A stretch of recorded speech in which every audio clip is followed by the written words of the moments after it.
બરોબર છે. એક કામ કરીએ, બેસીએ અહીંયા.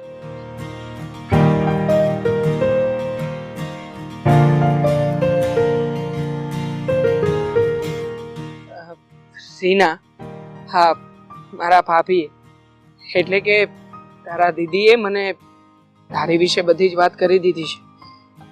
એમણે તો મને ત્યાં સુધી કીધું છે કે તમારા બંને બહેનો વચ્ચે બહુ જ પ્રેમ છે. અને હા હા, તમારા બંને બહેનોના મમ્મી એક છે પણ પપ્પા અલગ અલગ. હા, પણ અમે બંને બહેનો સગી બહેનની જેમ રહીએ છીએ. ક્યારે એવું વિચાર્યું જ નથી કે અમારા પપ્પા જુદા છે.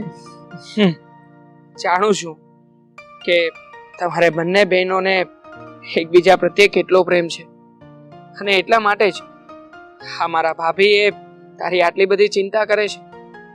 હા, પણ મને એક વાતનો ડર છે. તારા મમ્મી આપણા લગ્ન માટે માની જશે? બસ આ જ સૌથી મોટો પ્રશ્ન છે. પણ છે ને, હું ચિંતા ના કરીશ. મને ખબર છે કે મારા મમ્મી મારી વાતનું માન રાખશે, કારણ કે આજ પહેલા ક્યારેય પણ એમણે મારી કોઈ પણ વાતને નકારી નથી. બધી જ જીદ પૂરી કરી છે અને હું એમનો લાડકો દીકરો પણ છું, એટલે આ વાતને પણ નકારશે તો નહીં જ. રવિ, તમને ખબર છે, અત્યાર સુધી મારું બસ એક જ સપનું હતું કે હું તમારી સાથે લગ્ન કરું અને લગ્ન કરીને મારી બેન સાથે રહું.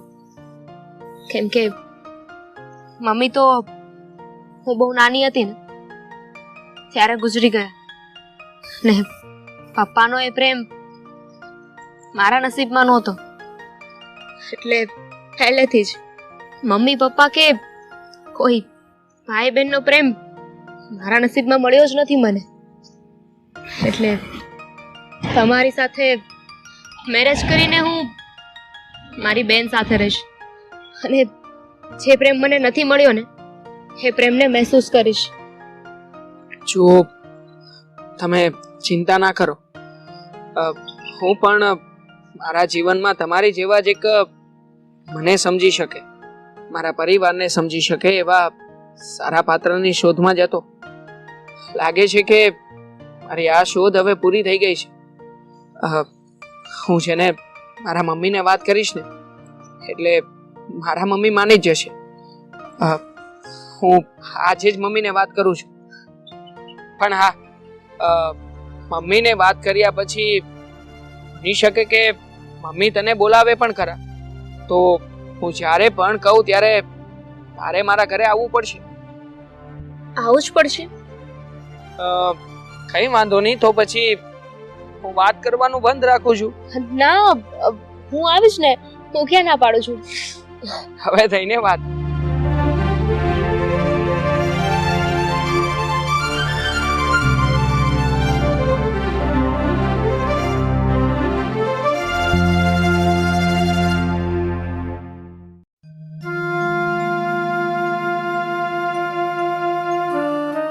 હા હા, તમે ચિંતા નહીં કરો, થઈ જશે કામ. હા, હવે હું પતાવી દઈશ બધું. હા હા હા હા, હું થોડી વાર રહીને તમને ફોન કરું. હા. મારે એક કામ હતું. શું? રવિભાઈ રીનાને મળવા ગયા હતા કાલે. અચ્છા, ત્યાં જ મોકલાશે એને? હા, મેં જ મોકલ્યા હતા બેયને.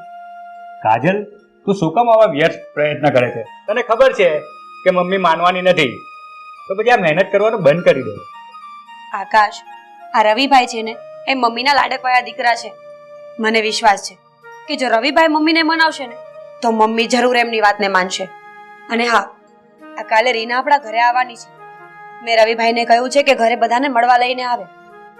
અને જ્યારે રીના આવે ને ત્યારે તમારે પણ ઘરે રહેવાનું છે, કારણ કે મને ખબર છે કે મમ્મી એકથી નહીં માને. મમ્મીને મનાવવા હોય ને તો આપણે બધાએ સાથે મળીને જ મનાવવા પડશે. ઓકે? તું શું કામ મમ્મીની ઉપર જઈને આવા ફેસલા કરતી હશે? હા, તને ખબર છે કે તારી એક જ વાતમાં મમ્મી તને ઉતારી પાડશે.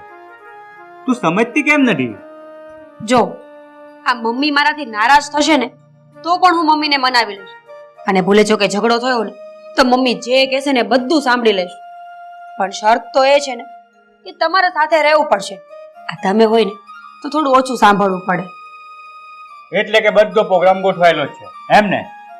હા, હવે તમે જે સમજો એ, પણ હું તમને એમ કહું છું કે જો આવું કરવાથી આ બંનેના લગ્ન ફિક્સ થતા હોય ને, મારો મતલબ છે કે આ રીનાના અને રવિભાઈના, તો તમને શું વાંધો છે? હા પાડો ને. જો મને કોઈ વાંધો નથી, તું કહેશે તો હું કાલે ઘરે રહીશ. Thank you. જોયું ને, આ આટલી નાની અમથી વાતમાં કેટલી લપ કરી તમે. ચલો હવે મારી પાસે ટાઈમ નથી, હું ઘરના બધા કામ પતાવું. હા.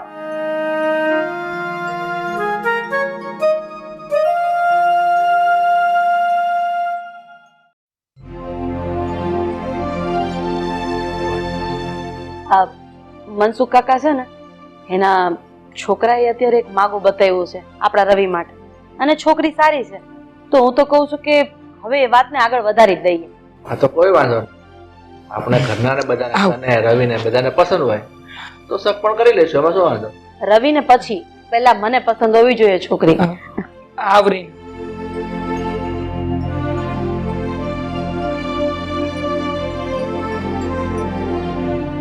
રવિ, કોણ છે આ છોકરી? હા, અરે મમ્મી, આવો સવાલ કેમ કરો છો? તમે તો ઓળખો જ છો ને આને, રીનાને.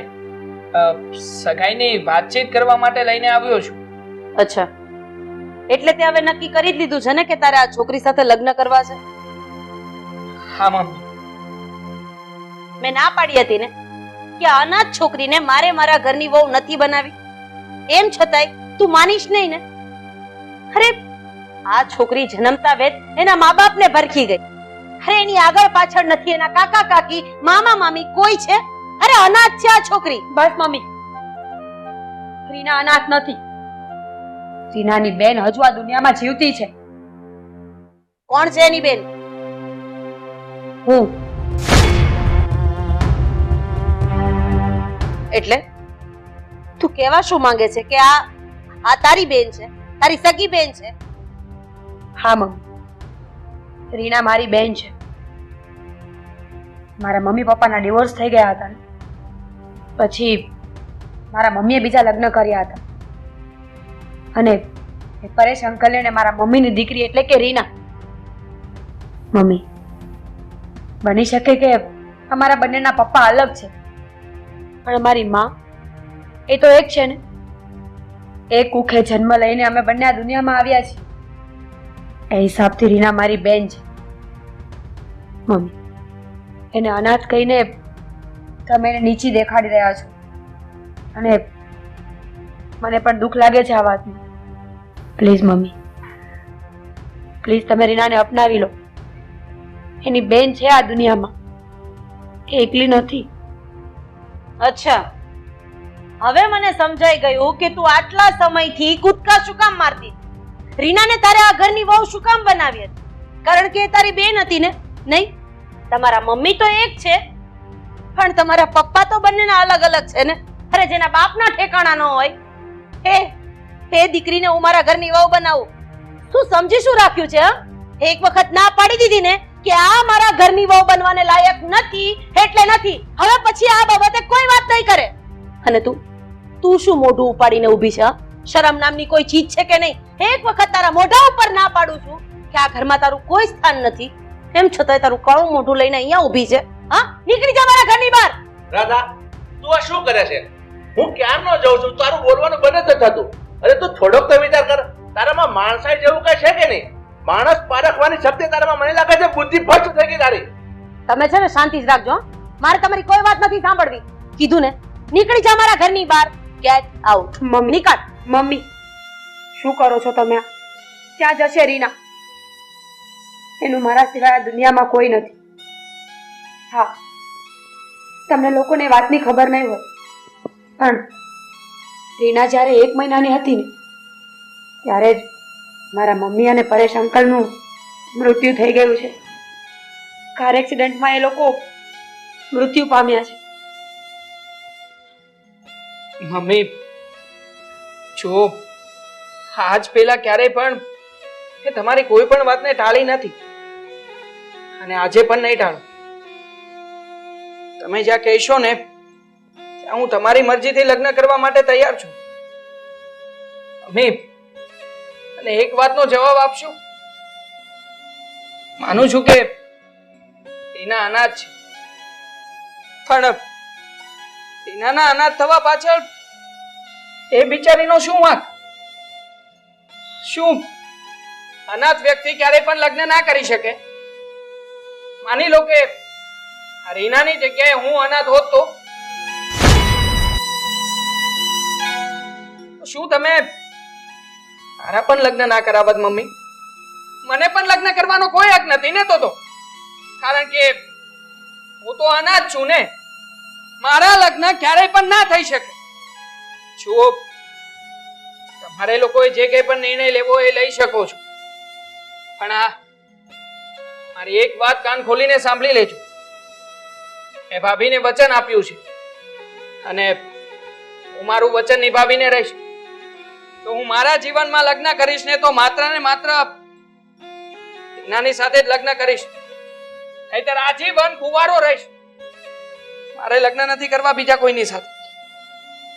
મમ્મી, તમારું સ્ટેટસ, તમારું લેવલ, તમારી વિચારધારણા અમે બધાએ બધું સાંભળ્યું, બધું જોયું છે.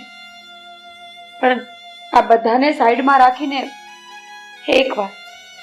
એકવાર ફક્ત એક માની નજરથી જોવાની કોશિશ કરો ને મમ્મી, કે કદાચ ઈશ્વરે તમારા ઘરે બે દીકરાને અને બે દીકરીઓ આપી હોત તો, અને એ આવી કોઈ મુસીબતમાં હોત તો તમે શું કરત મમ્મી? પ્લીઝ, હું તમારા હાથ જોડું છું. કદાચ રીના અનાથ હોય પણ ને તો પણ હવે તમે એને અપનાવીને માનો પ્રેમ આપો ને, પરિવારનો પ્રેમ મળશે તો પછી તો રીનાને કોઈ અનાથ નહીં કહે ને. પછી તો એની પાસે પૂરો પરિવાર હશે ને, એક માં હશે જેને પોતાની દીકરીની જેમ સાચવીને રાખશે. Mummy please. આંટી, એક મિનિટ, શું બોલી તું?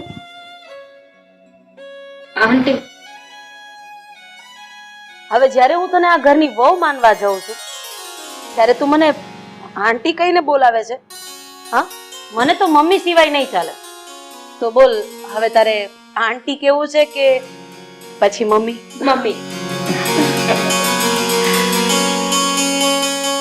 હા, હું રીનાને આ ઘરની વહુ તરીકે સ્વીકાર કરું છું.